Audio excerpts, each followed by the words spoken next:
park. This is a really huge preserve owned and operated by, I believe, the state of Florida, and it's a beautiful place here. And being that we are in the Sunset State, we're going to paint in the natural outdoors. And what we're going to do here today is plein air painting. And plein air comes from the old world school, painting in the outdoors with the natural light of the moment, capturing the moment on canvas.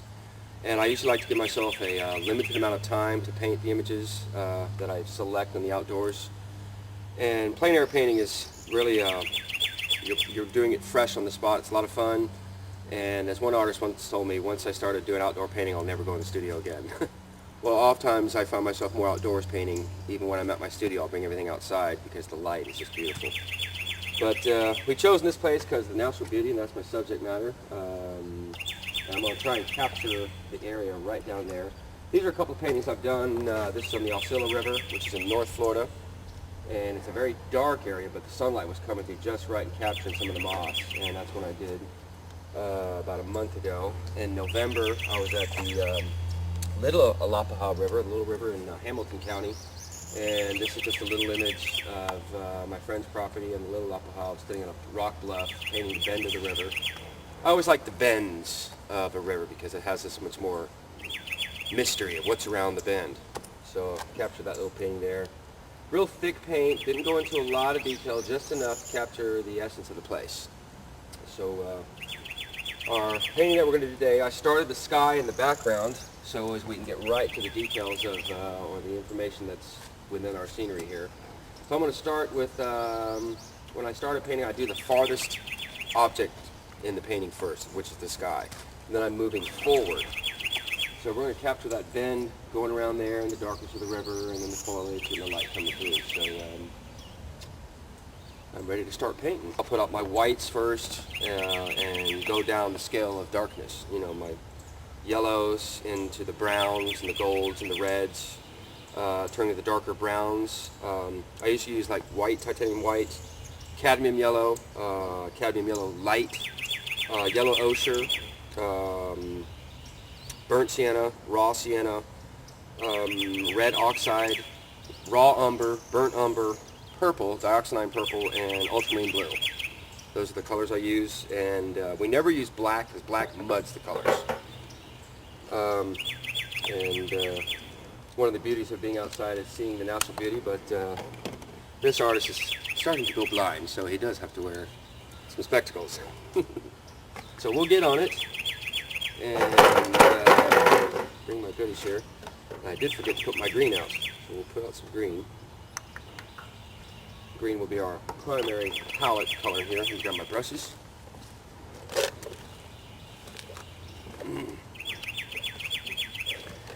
And sometimes painting is a dirty business, so it's good to have an apron. Drywallers sling mud, I sling paint. In a kinder, gentler way. Okay. Brush selection is up to the individual. I really like my flats. They're very versatile, and I can either use the tip of the brush or the flat end and just start scraping in the paint. So I'm going to start with the background first and paint some of that foliage there. And what I'll do is I'll mix in, the primary color is green, so I'll bring my green down in here. Darker browns, because I like paint from dark to light. So I'll come back in first with some of the darker colors for the undercutting. Mix it all around, mix in some purple, a little bit of that blue there.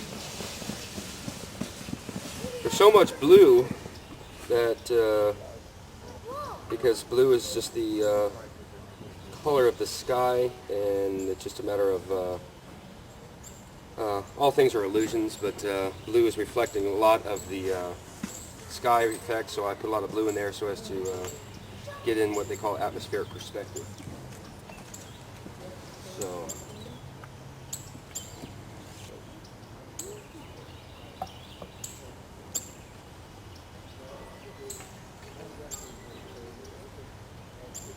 and I'm using the flat edge of my brush just to come in and dab in some of the color.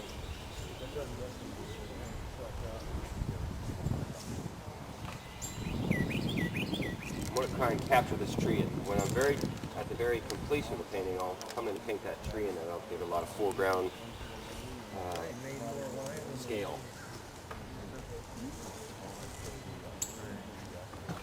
Mix in some more of this blue.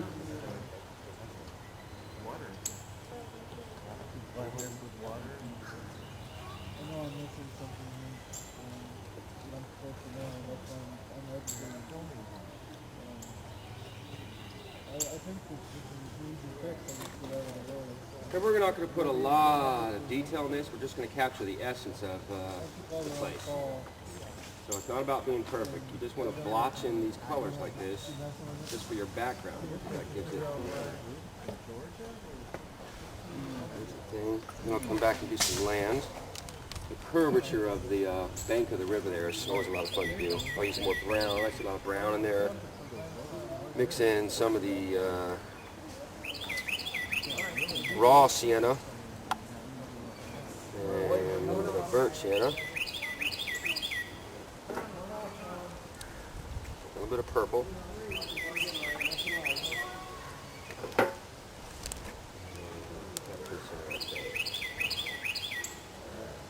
Looks just like it, doesn't it?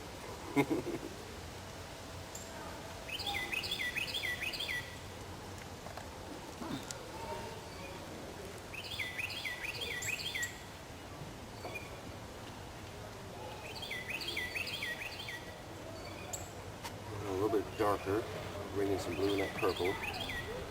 There's so much sunlight dancing around that it spots, and I'll have some dark areas in there. And the fun thing about painting plein air is that you just want to capture again the essence of the light and the shadow. So you just want to just dab the color on, capture the depth.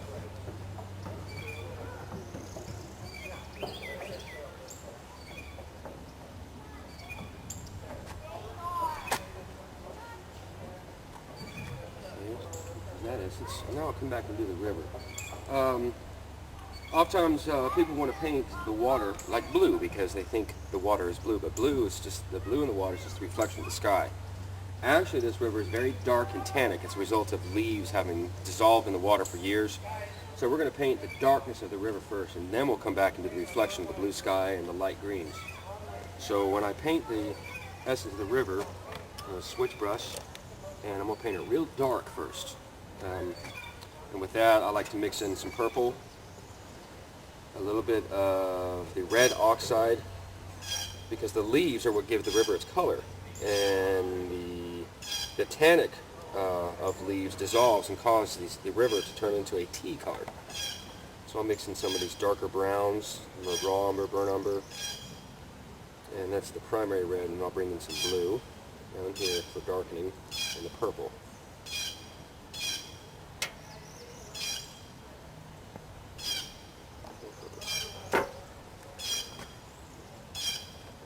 That in. With acrylics, I like using acrylics. You always want to keep them pliable and wet, so I use a spray mister bottle to keep it very, very fluid. And I'll come in and start painting that darkness of the river. More blue.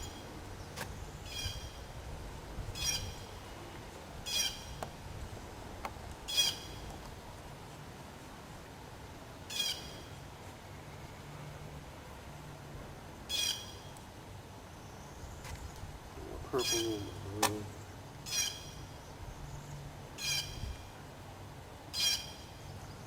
Capturing that bend going on.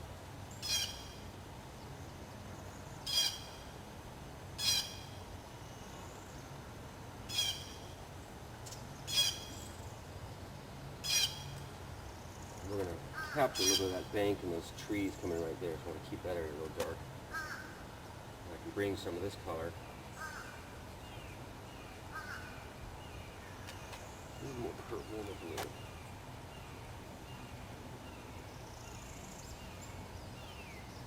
You can make really dark colors by mixing in blue to make it more of a cool dark, or a little bit of red to make it a warm dark. But once you put in black in your palette, it's all over. It just muds everything out, it gets too dark, and you just get the loss of color. And some of the beauty of painting outdoors is capturing some of that color. That's the wonder of Florida. We couldn't pick a better time of year to paint it too, because of early spring. This is the time when the Spaniards landed in Florida. They learned real quick about tropical weather, so this time of year is the best time to get in a sailing ship. And when they came into Florida in the 1500s, they came during March and April, and it was so beautiful. To Ponce de Leon, when he saw it with all the flowers blooming, he called it Pascuaya de Florida, which means the place of flowers. And so we had a great view of Florida's spring beauty.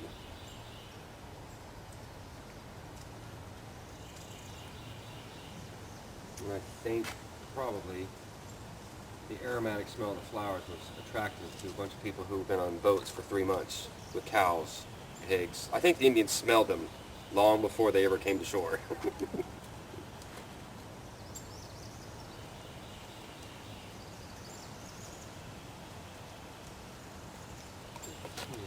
Just let that sit for a minute.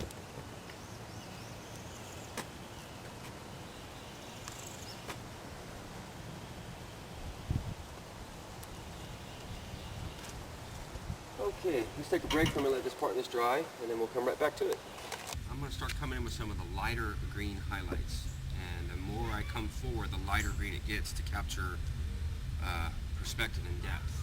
So you can kind of see the bend of the river going on. I'm going to capture the farthest bend back there, some of that green in there, so I'm going to mix in, let's see, keep the brushes ready. This little brush. I like brand new brushes often, but some of my old beaters are my best. This old bent brush is the best foliage painter, and never disregard old brushes. They seem to have wise old stories from mistakes and triumphs, and they'll do you well. Never throw them away. I have a brush fetish. Red is often the opposite of green on the color scale, so if you want to bring the brightness of a green ground, bring in some of that red.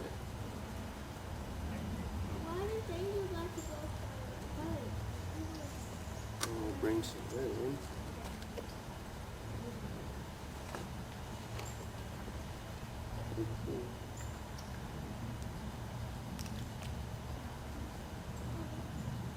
Sometimes you want to do this number on your easel. You'll notice my thing has lots of battle scars. Anything can be a palette, but for just capturing that essence of the effect that you're after, this works great. I'll bring in some of this light color, dancing around.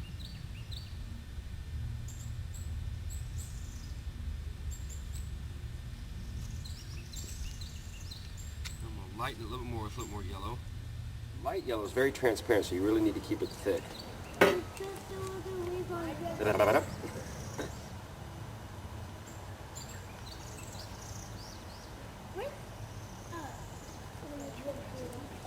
pull it up, Angel. Pull it up. I think we got something. Up. I like really pushing down that brush, really get it in there and smush it down so you have an effect that fans the brush out. You can really come in, capture some of that foliage on the trees. Dab it in there. Dab it in. Dare that I say this, but happy yellow. Angel, put it down. You know, I was born and raised in Florida, and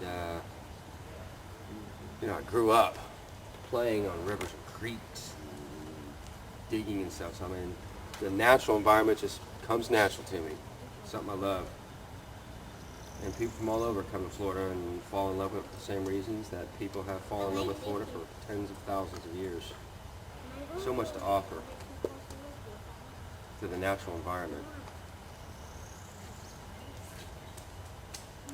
I like painting a lot of prehistoric scenes in untouched Florida, and I call my work Florida BC, before condos. Oh, mine was still over there. I thought it was down in the water. We don't want too much back there. And I'm going to use my same undercoat, but I'm going to add more blue. Gray it out a little bit. Blue mixed with brown will make a very nice bluish gray. Very attractive. And it's a cooler gray. Background trees. The further back you go, the more haze you have. I'm going to capture some of the tree line back there a little bit. I'm going to use my same undercoat, but I'm going to add more blue. Gray it out a little bit. Blue mixed with brown will make a very nice bluish gray. Very attractive. And it's a cooler gray.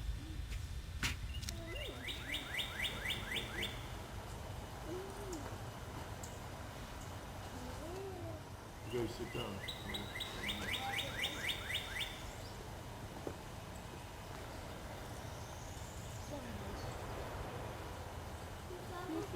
Dab it up in there.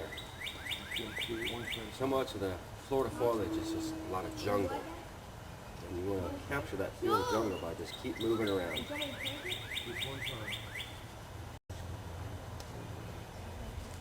I'm going to put in some of the trees. And I like to use a smaller round brush, which is a number 1 round. Very small round brush. And that'll allow me to get some... It's dry pretty fast, but sometimes they're not fast enough for me. I'm an impatient person. So I'll use what's called a stump. I'll put that there and rest my hand on it so I don't smear up in there. Roll it in. I'm going to paint in some of the stalks of the trees.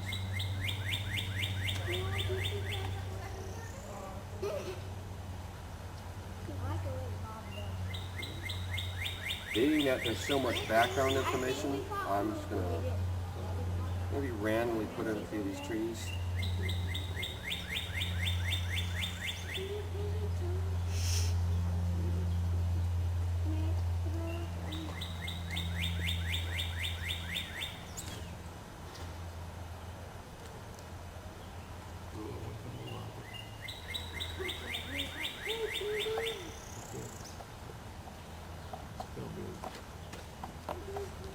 Stop sometimes and just take a look and study it for a minute.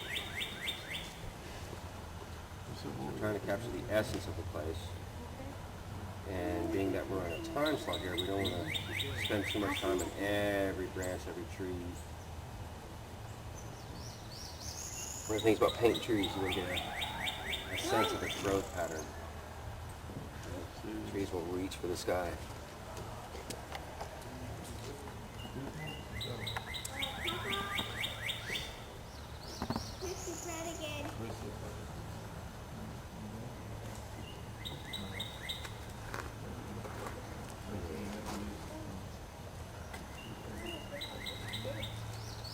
Keep it pretty pliable. You want your paint kind of wet. I have sometimes puddles of water that I'll come down and drag some of the water into my color so it keeps fluid.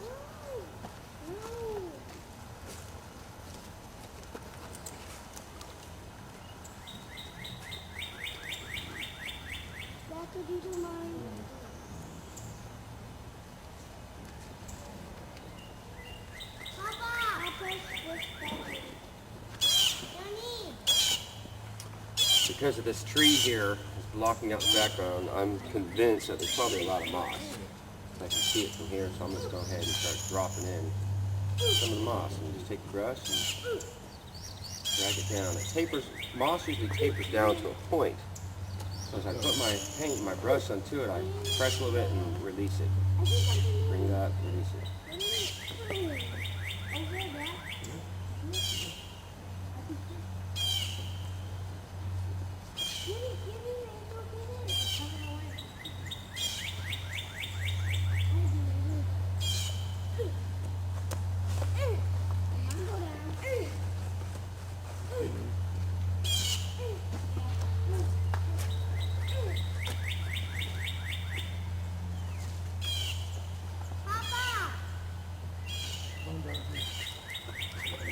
Break on that, and I'm going to come back and do some of the highlights on the trees. So I'll mix in a little bit of white, yellow ochre, Bring in some of that darker color down in there.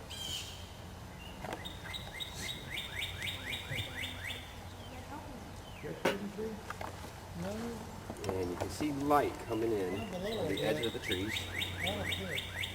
The stump again.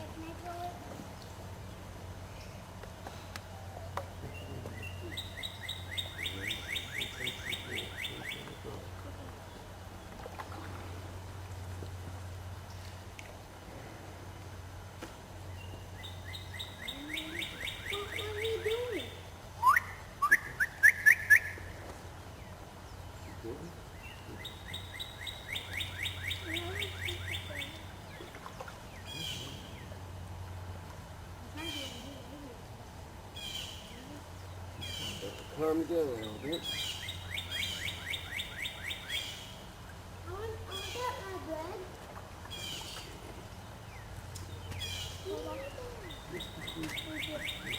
Going to capture some of the light coming down off the bank, so I'm going to start dabbing in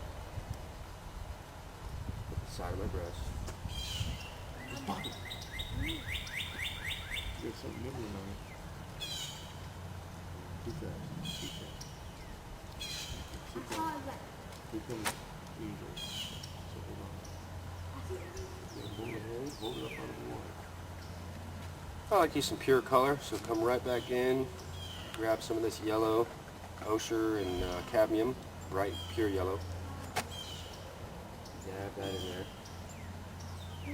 This one's the color.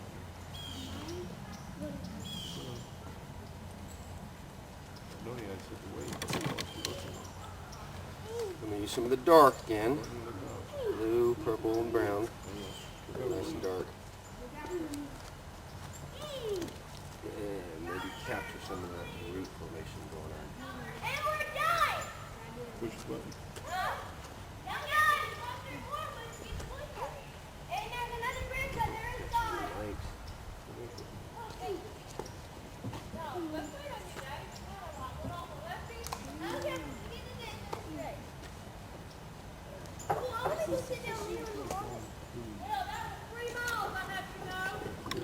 Now I'm going to get a little bit smaller brush.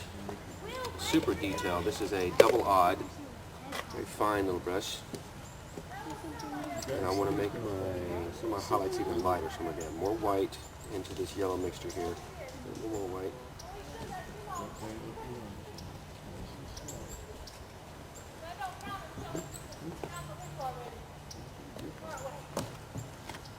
I like some of the roots coming down.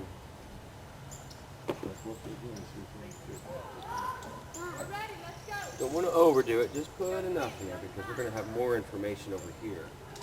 This is in the background.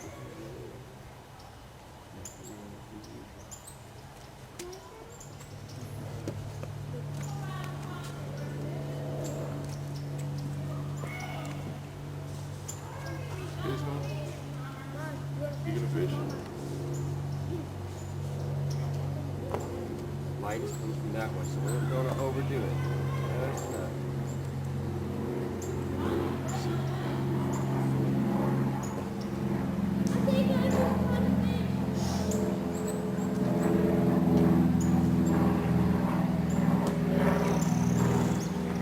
Oh yeah, this painting can be a slow process, but usually a very relaxing process, and the results usually very rewarding. But every once in a while I'll do a real intensive painting that just didn't come out the way I like it. If I don't like it, I throw it on the floor and let the dog eat it. Start over again. People are always saying they're afraid to make mistakes. You know, when you're just slamming color around, there are no mistakes.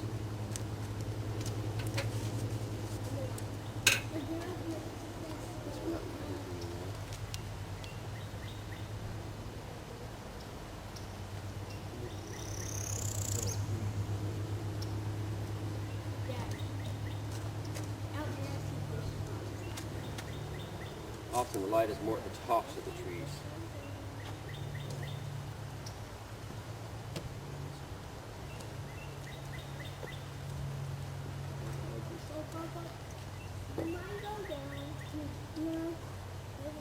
Dab Alright, come on in there. Yeah, I see the weight. Dab that around.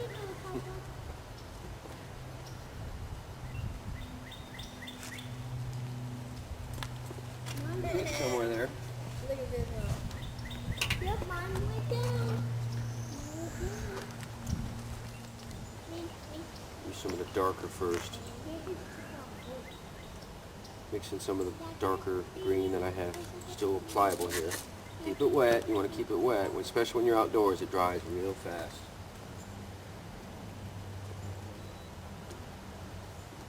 And I'm using the flat edge of the brush.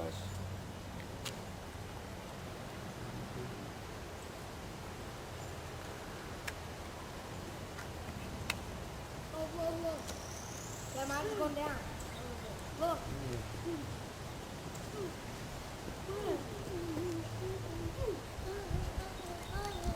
The water on the river is always usually moving relatively slow or fast. But somehow it's usually moving. So you don't have a perfect mirror smooth reflection, so we're going to capture some of the ripple effect of the reflection effect. Mine's going down. Where is it? Way down here? That's mine. Oh, that's mine. Where is it? I can't get enough of Florida outdoors, you know?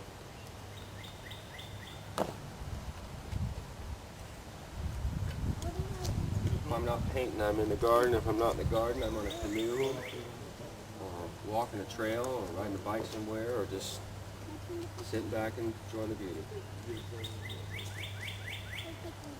I like being involved in it.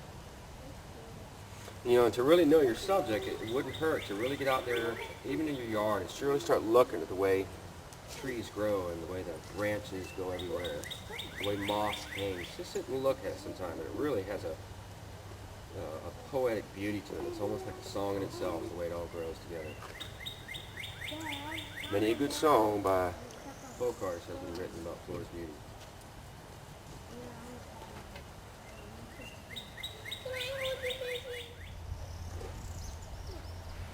And just bring in little dabs of color on the ripple effect. A little yellow.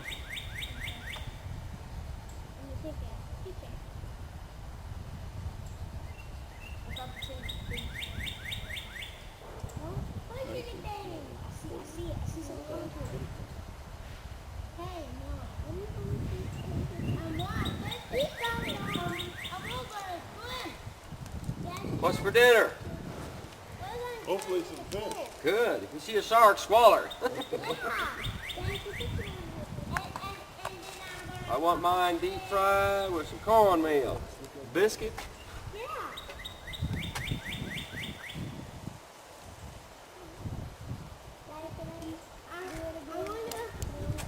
Reflections. Well, I really like that big tree there. Second one down there. So I want to put a little more emphasis on this tree right here. Give me a short one.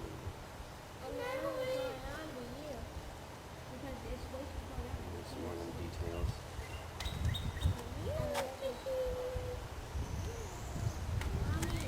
Put a little more light on that tree too. It's growing up here.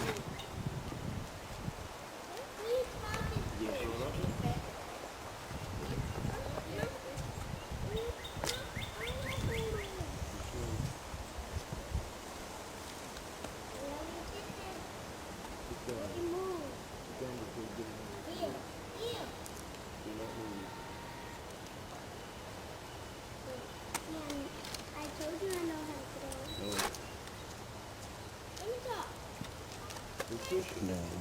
Reflection coming in. No. Fish. Some of the brown and the Don't go any purple. further, man.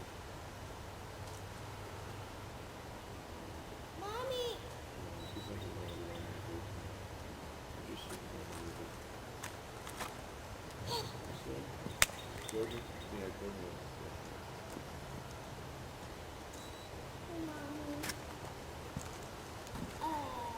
Yeah. You can pull it up. No, I'll turn it up.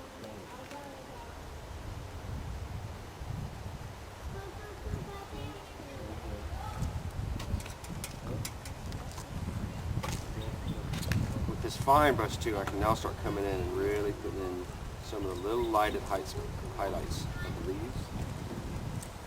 And then just pop in a little dazzle yellow. Don't have to do too much, just enough to capture the effect.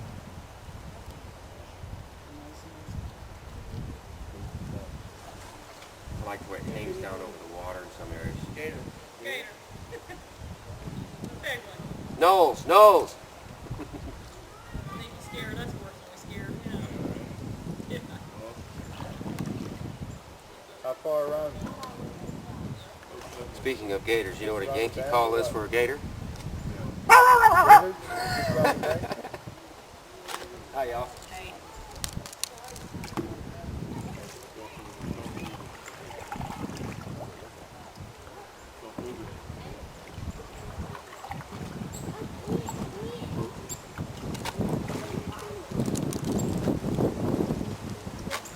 Sometimes when I'm painting outdoors, people ask me how long it takes. You know, it takes as long as it takes, you know. But when I give myself some time like this, you know, I'm going to limit.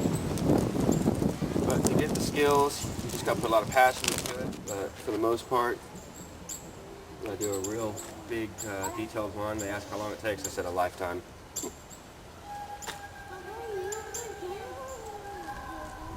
Try to capture just a little bit of the leaves, dancing on it, just enough, not too much. Because we're going to obscure some of that detail to get that foreground framing effect.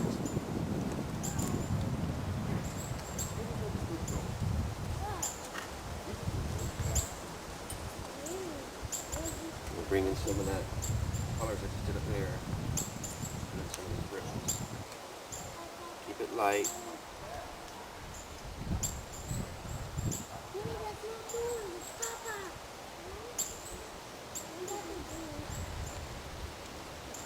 One of the beauties of being a painter too, and an artist of any sort, is that you can eliminate things you don't like. You just capture the essence of the place, but you can eliminate certain trees that are obscuring trees that have a lot of character or elements of the environment.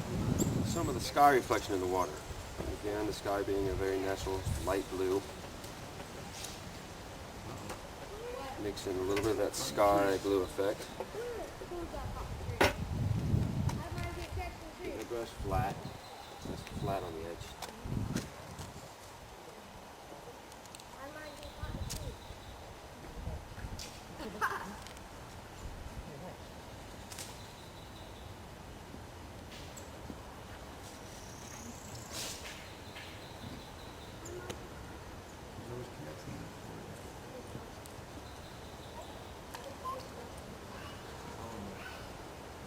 Bringing in those little ripples.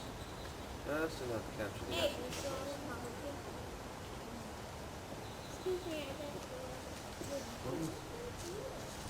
Now you see them. You're gonna fall in there, but I can't get you to go down. The hardest part about some paintings is hiding the little numbers.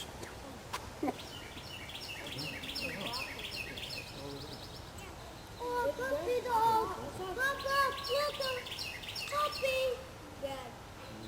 Dad, I saw a school puppy. I saw that puppy. I saw that puppy. So, Daddy, look. I threw mine in there. Now I know how to do it. Let's take a break on a minute. I want some of the undercoat to dry, and then we'll come back to it in a minute. The final stage of the painting, after we have left the field, we're going to come in and just do the final touches on it, just have a good photographic memory of what I saw. And one of the good things about artistic license is that we can add things that aren't there. Artistic lies. So I'm just coming in and adding just final details to the painting. What I'd like to do is come in and add some foliage up in there, some of this shoreline here and reflections of that. And maybe here I'm just flying in there. I think that would work. I'm just going to add in some of this foliage up here. And these are just some of the more finer details that we can do in the studio that allow for refining the painting and really give it a finished touch.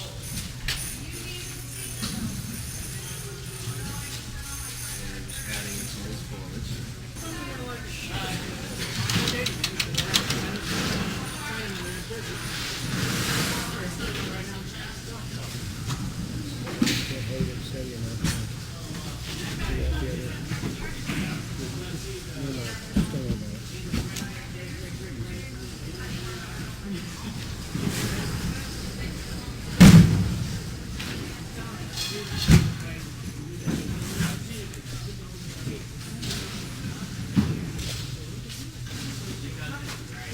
bringing in the moss, it's just the same as we did in the backbone. You're just going to bring it up here and really drape it in there.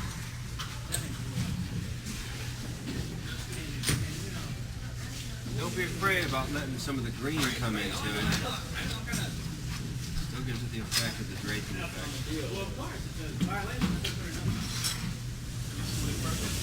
I'll bring these. I'll bring these.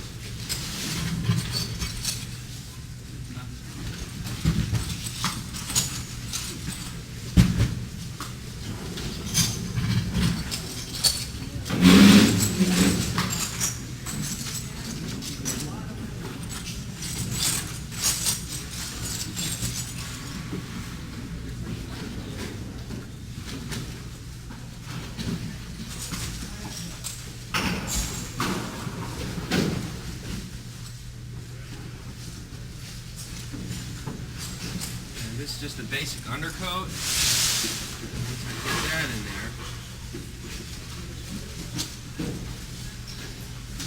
I come back with highlights like I did with rad painting, and really make it pop out. Now we come out with some lighter color, a little yellow. To get the effect of warm sunlight, I like to mix in yellow.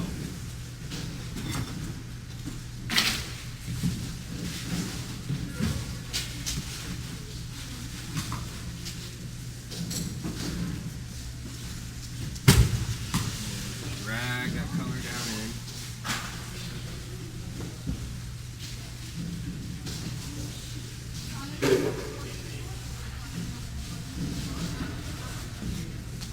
And this is just a little bit of that gray mixed in with a little bit of that yellow to give that light effect. And we went into the base coat of the gray and the moss.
Yellow highlighting. But with this, I'm going to come back with the small brush and do like we did in the background. Small spots of light. Find the right brush.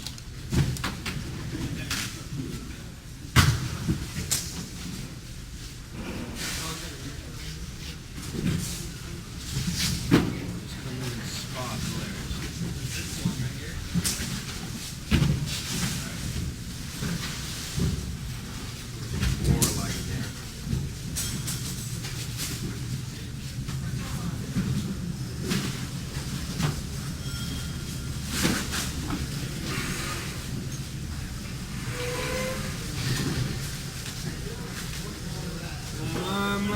It's starting to look like a place we were just at today. And that's one of the fun things about doing plein air painting is being out there and really studying your subject matter. When you're back in the studio, you're having a memory of where you have the feeling of the place. So you can have a little artistic license by adding more than what was there, and it's about feeling. And when you get that feeling going on, you really get an appreciation for the places you've been, where you want to go next. These are just the final touches.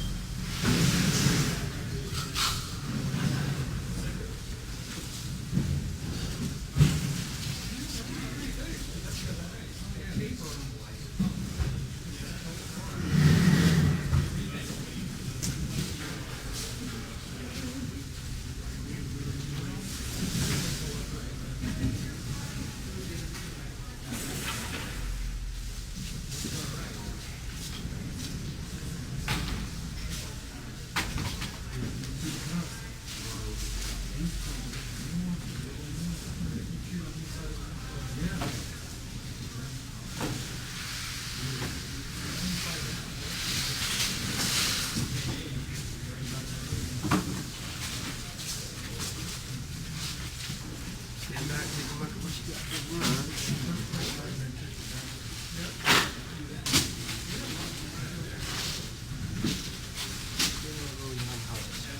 Sometimes I like to come back in with some of the more gold colors. Add that in there. Saw a lot of this color out there today.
Bringing in some of that shoreline we saw over here.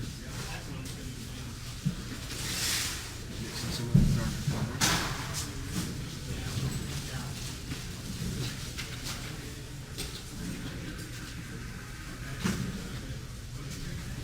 Don't be afraid of just gopping that paint on there.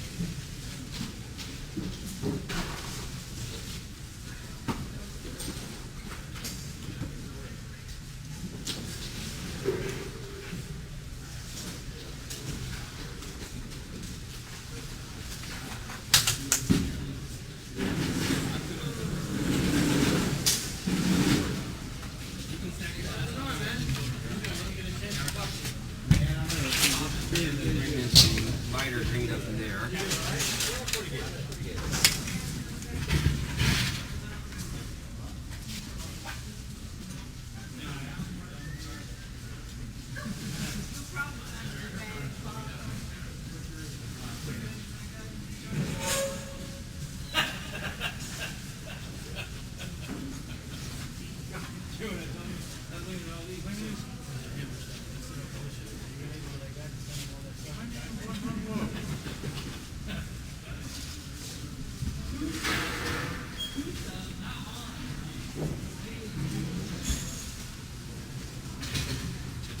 Okay, let's take a break for a minute.